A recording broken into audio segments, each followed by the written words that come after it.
आप यहीं पर इसी मंच पर इसी कुर्सी पर आए थे, काफी लकी साबित हुआ एजेंडा आज तक। उसके बाद आपकी पार्टी का मिशन 272 जो था वो कामयाब भी हुआ। तो एक बार फिर से स्वागत है और अध्यक्ष बनने के बाद पहली दफा आज आप तमाम सवालों के जवाब देंगे जो कि लोग आपसे पूछना चाह रहे हैं। स्वागत है आपका अमित शाह साहब। तो सबसे पहले तो ये बताएं कि जो एकला चलो रे की आपकी स्ट्रेटेजी है, आपके हिसाब से आपने क्या टारगेट रखा है? आपका टारगेट है कांग्रेस मुक्त भारत। तो हमेशा अमित शाह कुछ एक टारगेट रखते हैं जहन में, 2018, 2019, 2024, क्या टारगेट है जब तक आपको लगता है कि कांग्रेस मुक्त हो जाएगा भारत? दो हिस्सों में आपका सवाल बटा हुआ है। जहां तक एकला चलो रे की बात है, भारतीय जनता पार्टी का ना नारा है ना भारतीय जनता पार्टी इस दिशा में आगे बढ़ रही है। हम सबका साथ सबका विकास ये नारे के साथ सबको साथ लेकर देश की विकास की यात्रा में जाना चाहती है। भारतीय जनता पार्टी का नारा है। आज तक का हो सकता है एकला चलो रे, मगर भारतीय जनता पार्टी का नहीं, एक बात।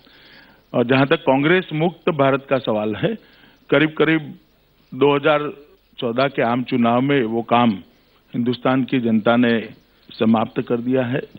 देश के जो मतलब प्रशासनिक यूनिट्स हैं, उसमें से 15 यूनिट ऐसे हैं जहां से कांग्रेस का आज प्रतिनिधित्व नहीं है। पार्लियामेंट में कांग्रेस को मुख्य विपक्षी दल या तो विपक्ष के नेता का जो सम्मान मिलना चाहिए, इसके लिए संवैधानिक पूर्तता भी नहीं हो रही है। और धीरे धीरे जहां जहां चुनाव हो रहा है वहां जन समर्थन भारतीय जनता पार्टी के पक्ष में दिखाई पड़ता है और चुनाव की मतगणना के बाद वो प्रतिपादित भी हो रहा है। तो मुझे लगता है कि बहुत दूर नहीं है हम कांग्रेस मुक्त। कोई साल रखा है आपने? नहीं, कोई साल नहीं होता है। ये तो चुनाव की जो डेट्स है वो वैसे ही तय है। मगर मुझे लगता है कि 2019 तक जिस तरह से अभी मोदी जी के नेतृत्व में भारतीय जनता पार्टी की सरकार चलती है और जिस रास्ते पे सरकार ने चलना शुरू किया है, मुझे लगता है 2019 तक जितने भी चुनाव आएंगे उसमें कांग्रेस को काफी खामियाजा सहन करना पड़ेगा और भारतीय जनता पार्टी को काफी यश मिलेगा। आपके जो सहयोगी हैं अमित शाह साहब, वो शिकायत करते हैं कि जब से ये 282 सीटें मिली हैं, बीजेपी बहुत घमंडी हो गई है। बीजेपी को लगने लगा है कि बस मोदी ही मोदी, शाह ही शाह, हमारी जोड़ी मतलब सबसे आगे।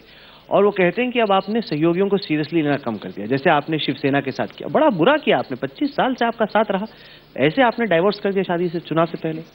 नहीं, देखिए, जहां तक अब बहुत गंभीर बात को बहुत मतलब हंसने के तरीके से रख रहे हैं, मगर मैं उसका सीरियस उत्तर देना चाहता हूं।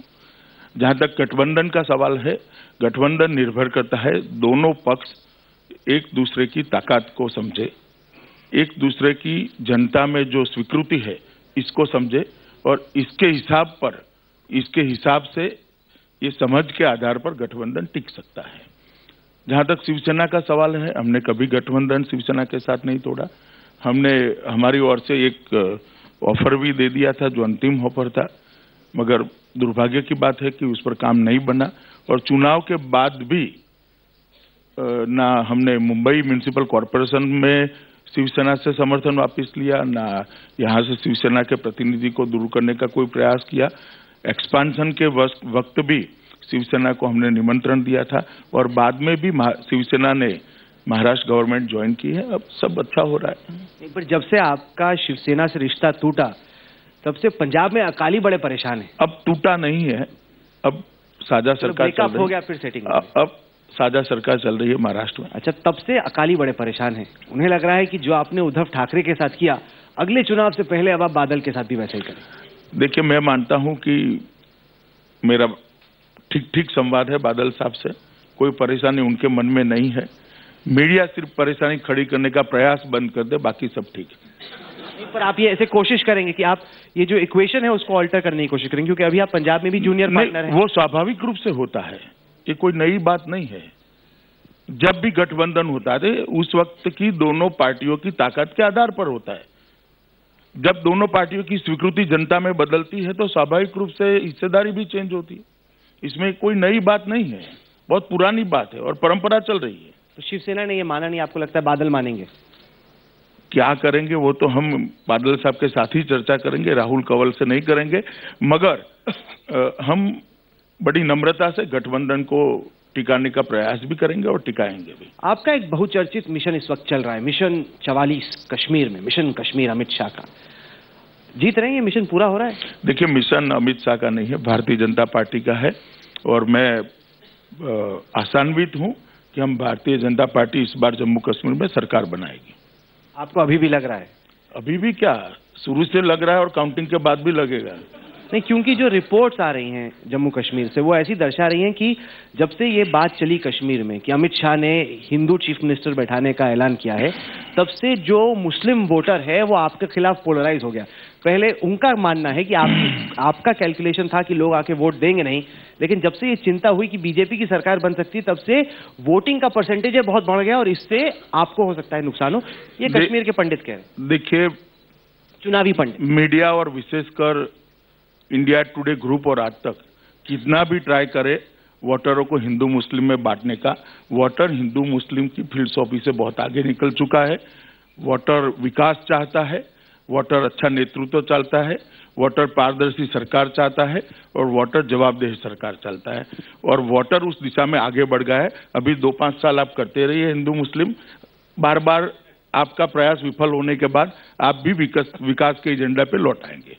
अच्छा, मुझे ये बताएं, आर्टिकल 370 आपके लिए बहुत इंपॉर्टेंट है, बीजेपी की आइडियोलॉजी का शुरू से ही हिस्सा रहा है, लेकिन जम्मू कश्मीर के चुनाव में हम देखते हैं कि आर्टिकल 370 का कोई जिक्र ही नहीं। क्या ये बीजेपी के एजेंडे से गिर गया है? भारतीय जनता पार्टी ने जो अपना घोषणा पत्र लोगों के सामने रखा है वो कायम है और वो घोषणा पत्र अपनी प्रायोरिटी के साथ रहेगा।